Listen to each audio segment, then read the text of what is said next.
करीब 2 साल तक जेल की सलाखों के पीछे रहने के बाद झारखंड की राजनीति का एक बड़ा और बेहद असरदार चेहरा फिर सुर्खियों में है। पूर्व ग्रामीण विकास मंत्री, कांग्रेस के कद्दावर नेता और कभी झारखंड की सत्ता के सबसे ताकतवर मुस्लिम चेहरों में गिने जाने वाले आलमगीर आलम को सुप्रीम कोर्ट से जमानत मिल गई। लेकिन खबर सिर्फ इतनी नहीं कि उन्हें अदालत से राहत मिल गई है। असल सवाल तो यह है कि उनकी वापसी झारखंड की सियासत में कौन सी नई हलचल पैदा करने जा रही है। क्या कांग्रेस के भीतर दबे हुए पावर इक्वेशंस फिर बदलेंगे? क्या उनकी रिहाई के बाद कैबिनेट रीशफल यानी मंत्रिमंडल फेरबदल की चर्चाएं तेज हो जाएंगी?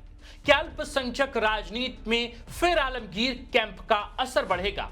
और क्या भाजपा अब 32 करोड़ कैश कांड को लेकर फिर आक्रामक तेवर अपनाएगी? क्योंकि आलमगीर आलम सिर्फ एक नेता नहीं रहे, वे लंबे समय तक झारखंड कांग्रेस के पावर स्ट्रक्चर का अहम पिलर माने जाते रहे। सरकार और संगठन दोनों में उनकी मजबूत पकड़ रही। झारखंड की सियासत में उन्हें कांग्रेस का संकट मोचक कहा जाता था। यही वजह है कि जेल में रहने के बावजूद उनका राजनीतिक वजूद पूरी तरह खत्म नहीं हुआ, बल्कि कांग्रेस लगातार यह संदेश देती रही कि आलमगीर अब भी पार्टी के अहम फैसलों और राजनीतिक समीकरणों का हिस्सा है। नमस्कार, जोहार, अभिवादन स्वीकार कीजिए। हमारा नाम आकाश आनंद है और आप देखना शुरू कर चुके हैं द4th-pillar.live। आज के इस वीडियो में हम बात करेंगे कि आखिर आलमगीर आलम की वापसी झारखंड की राजनीति में कौन कौन से नए समीकरण पैदा कर सकती है। क्या कांग्रेस के भीतर शक्ति संतुलन बदलने वाला है? और क्या उनकी रिहाई आने वाले दिनों में झारखंड की सियासत को और ज्यादा गर्म करने वाली है?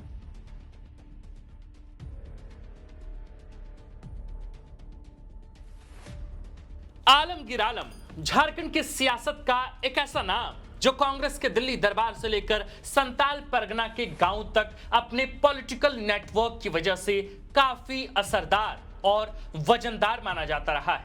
यही वजह है कि जेल में रहने के बावजूद उनका सियासी वजूद कभी पूरी तरह खत्म नहीं हुआ। दिलचस्प बात यह है कि कांग्रेस ने भी कभी यह संदेश नहीं जाने दिया कि आलमगीर आलम साइडलाइन हो चुके हैं। जब सियासत में अक्सर out of sight out of mind का असूल चलता हो, वहां आलमगीर आलम की पॉलिटिकल प्रेजेंस लगातार महसूस की जा रही। पार्टी के भीतर उनका कैंप शांत जरूर था, लेकिन खत्म नहीं हुआ था। उनके समर्थक लगातार यह भरोसा जताते रहे कि उनके साहब की वापसी होगी और राजनीति में उनकी भूमिका फिर से प्रासंगिक होगी। इससे सबसे बड़ा संकेत पिछले हफ्ते तब मिला जब झारखंड कांग्रेस के लिए नई पॉलिटिकल अफेयर्स कमेटी गठित की गई। उस सूची में कांग्रेस प्रभारी के राजू और प्रदेश अध्यक्ष केशव महतो कमलेश के बाद तीसरे नंबर पर जो नाम था, वह नाम आलमगीर आलम का था। सियासत में सिंबोलिज्म बहुत मायने रखता है और यह सिर्फ एक नाम नहीं था, बल्कि कांग्रेस की ओर से एक साफ पॉलिटिकल सिग्नल था। मैसेज यह कि आलमगीर अभी भी सिस्टम के भीतर मौजूद हैं, उनका इन्फ्लुएंस अब भी बरकरार है और कांग्रेस का एक बड़ा तबका आज भी उन्हें पार्टी के सबसे भरोसेमंद रणनीतिकारों में गिनता है। यही वजह है कि उनकी जमानत के बाद कांग्रेस के गलियारों में हलचल तेज हो गई है। कुछ लोग इसे पार्टी की सेहत के लिए अच्छा संकेत मान रहे हैं, तो कुछ नेताओं को डर है कि अब अंदरूनी खींचतान और ज्यादा तेज हो सकती। दरअसल आलमगीर आलम सिर्फ एक नेता नहीं, बल्कि कांग्रेस के भीतर एक मजबूत पावर सेंटर माने जाते हैं। उनकी पकड़ संगठन, विधायकों और खासकर अल्पसंख्यक राजनीति पर काफी मजबूत रही। यही कारण है कि उनकी रिहाई के साथ कैबिनेट रीशफल की सुगबुगाहट ने भी जोर पकड़ लिया है। कांग्रेस के भीतर एक तबका यह मानता है कि आलमगीर आलम की जो पॉलिटिकल लेगेसी थी, जो इन्फ्लुएंस था, जो रिप्रेजेंटेशन था, वह फिर से उनके कैंप को मिलना चाहिए। यानी सवाल सिर्फ एक नेता की वापसी का नहीं है, बल्कि कांग्रेस के भीतर पावर बैलेंस के फिर से रीसेट होने का सवाल है।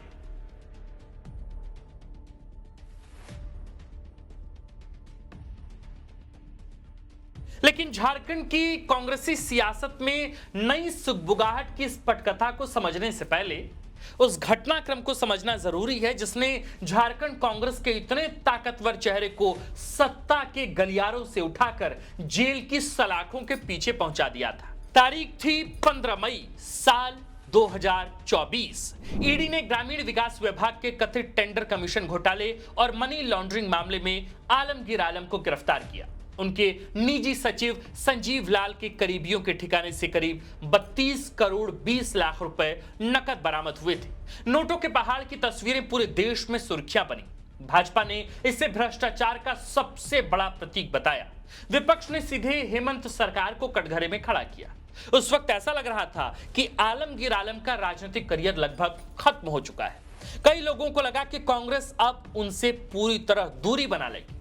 लेकिन झारखंड की राजनीति का दिलचस्प सच यह है कि यहां कई नेता जेल जाने के बाद भी राजनीति के केंद्र में बने रहते हैं और आलमगीर आलम का मामला भी कुछ वैसा ही नजर आ रहा है। सुप्रीम कोर्ट ने लंबी न्यायिक हिरासत और ट्रायल में हो रही देरी को आधार मानते हुए उन्हें जमानत प्रदान की, लेकिन उनकी रिहाई ने कांग्रेस के भीतर डोरमेंट पॉलिटिक्स को फिर एक्टिवेट कर दिया है।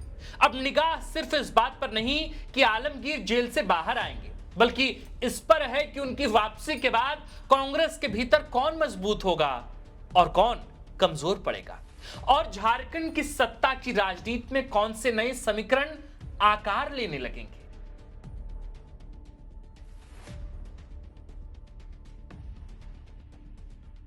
अब एक नजर आलमगीर आलम के राजनीतिक सफर पर।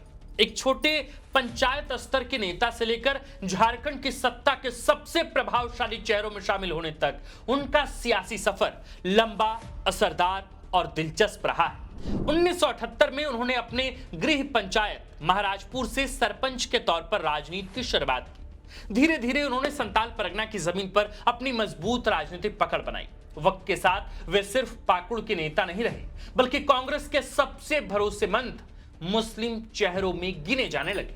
आलमगीर आलम 4 बार पाकुड़ विधानसभा सीट से विधायक चुने गए। 2006 से 2009 तक झारखंड विधानसभा के स्पीकर रहे। उस दौर में उनकी छवि एक शांत, संतुलित और प्रोसीड्यूरल पॉलिटिक्स समझने वाले नेता की बनी। हालांकि इस दौरान विधानसभा की नियुक्तियों में गड़बड़ियों की खबरों में भी उनका नाम सुर्खियों में रहा। बाद में हेमंत सोरेन सरकार में उन्हें ग्रामीण विकास और संसदीय कार्य जैसे अहम विभागों की जिम्मेदारी मिली। लेकिन आलमगीर आलम की असली ताकत सिर्फ उनके पद नहीं थी, उनकी सबसे बड़ी ताकत थी उनका पॉलिटिकल नेटवर्क। दिल्ली के कांग्रेस दरबार से लेकर झारखंड के जिला स्तर के नेताओं तक, अफसरशाही से लेकर गठबंधन के सहयोगी दलों तक उनकी पहुंच और पकड़ काफी मजबूत मानी जाती रही। उन्हें झारखंड कांग्रेस का ट्रबल शूटर कहा जाता था। जब भी गठबंधन में कोई संकट आता, विधायकों की नाराजगी बढ़ती या संगठन के भीतर टकराव की स्थिति बनती, तो आलमगीर आलम अक्सर डैमेज कंट्रोल करने वाले नेता के तौर पर सामने आते थे। उनकी राजनीति की खास बात यह थी कि वे कम बोलते थे, लेकिन पावर इक्वेशन पर उनकी पकड़ मजबूत मानी जाती थी। वे उन नेताओं में रहे जो कैमरे से ज्यादा क्लोज्ड डोर पॉलिटिक्स में असर रखते थे। संताल परगना में अल्पसंख्यक समुदाय के बीच उनकी गहरी पैठ रही है। मुस्लिम वोट बैंक के अलावा कई स्थानीय सामाजिक समूहों में भी उनकी मजबूत स्वीकार्यता मानी जाती रही। यही वजह है कि झारखंड कांग्रेस के भीतर उन्हें लंबे समय तक नंबर 2 की हैसियत हासिल रही, और शायद यही कारण है कि करीब 2 साल जेल में रहने के बावजूद उनकी वापसी को कांग्रेस के भीतर सिर्फ एक नेता की रिहाई नहीं, बल्कि एक बड़े पॉलिटिकल सेंटर की वापसी के तौर पर देखा जा रहा है।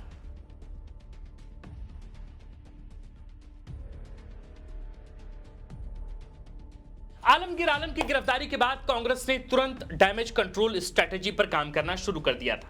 पार्टी समझ चुकी थी कि अगर संताल परगना और अल्पसंख्यक राजनीति में पैदा हुए वैक्यूम को जल्दी नहीं भरा गया तो उसका सीधा नुकसान चुनाव में उठाना पड़ सकता है। यही वजह थी कि कांग्रेस ने आलमगीर आलम की राजनीतिक विरासत को खत्म होने देने के बजाय उसे परिवार के भीतर ही सुरक्षित रखने का फैसला किया।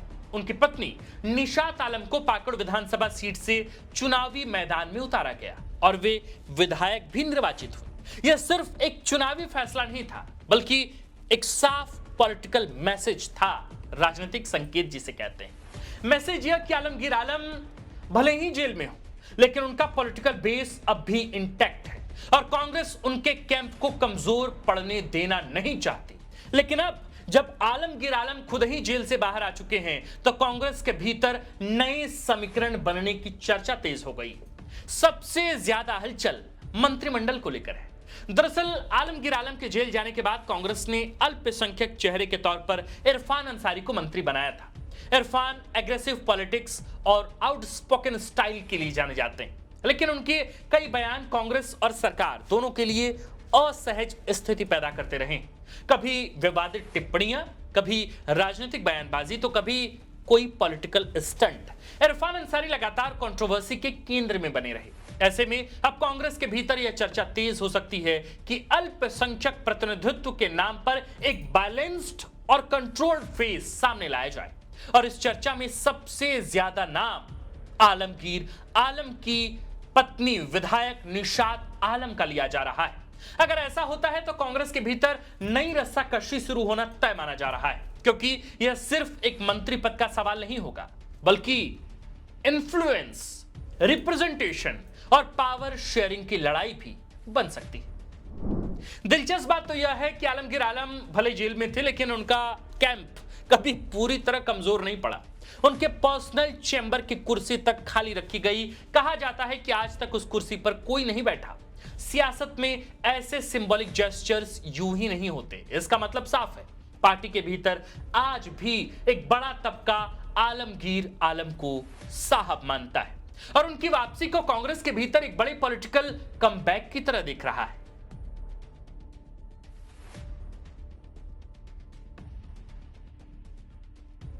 आलमगीर आलम की वापसी कांग्रेस के लिए राहत हो सकती है, लेकिन भाजपा के लिए यह नया राजनीतिक हथियार भी बन सकता है।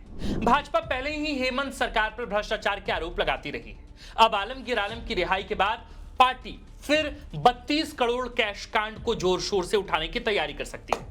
भाजपा यह नैरेटिव बनाने की कोशिश करेगी कि कांग्रेस और झामुमो दोनों पार्टियां भ्रष्टाचार के मामलों में अपना मॉरल हाई ग्राउंड खो चुकी है। यानी एक तरफ कांग्रेस आलमगीर आलम की वापसी को संगठनात्मक मजबूती की तरफ पेश करेगी, तो दूसरी तरफ भाजपा इसे भ्रष्टाचार मॉडल के प्रतीक के तौर पर जनता के सामने रखने की कोशिश करेगी। फिलहाल इतना तो तय है कि आलमगीर आलम की रिहाई सिर्फ एक कानूनी घटनाक्रम नहीं है, यह झारखंड की राजनीति में नई हलचल का संकेत है, क्योंकि झारखंड में कई बार नेता जेल से बाहर आते ही राजनीति के हाशिए पर नहीं जाते, बल्कि सत्ता और संगठन के समीकरण फिर से लिखने लगते हैं।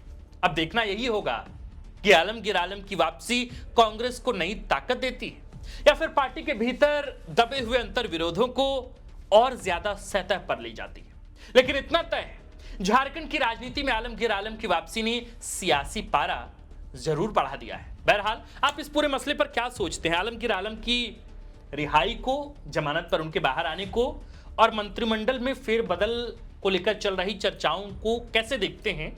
आप हमें कमेंट कर जरूर बताइएगा। बाकी द फोर्थ पिलर दरअसल बहुत ही एनालिटिकल वीडियोस करता है। हमारी रुचि और हमारा जो कोर है वो विश्लेषणात्मक वीडियोस ही हैं। तो हमारी पुरजोर कोशिश होती है कि झारखंड की हर छोटी से छोटी और बड़ी सी बड़ी खबरों पर, जो राजनीतिक हलचल हैं, उस पर आपको हर इनसाइडर्स दें और तमाम संभावनाओं पर खुलकर बात करें। तो हमने ये वीडियो आपके समक्ष प्रस्तुत कर दिया है। बहरहाल आप देख रहे थे द फोर्थ पिलर। हमारा नाम आकाश आनंद है, कैमरे के पीछे मनीष, और इस शानदार कंटेंट रिसर्च स्क्रिप्ट को लिखा है झारखंड के वरिष्ठ पत्रकार व रांची प्रेस क्लब के प्रेसिडेंट शंभुनाथ चौधरी सर। शुक्रिया।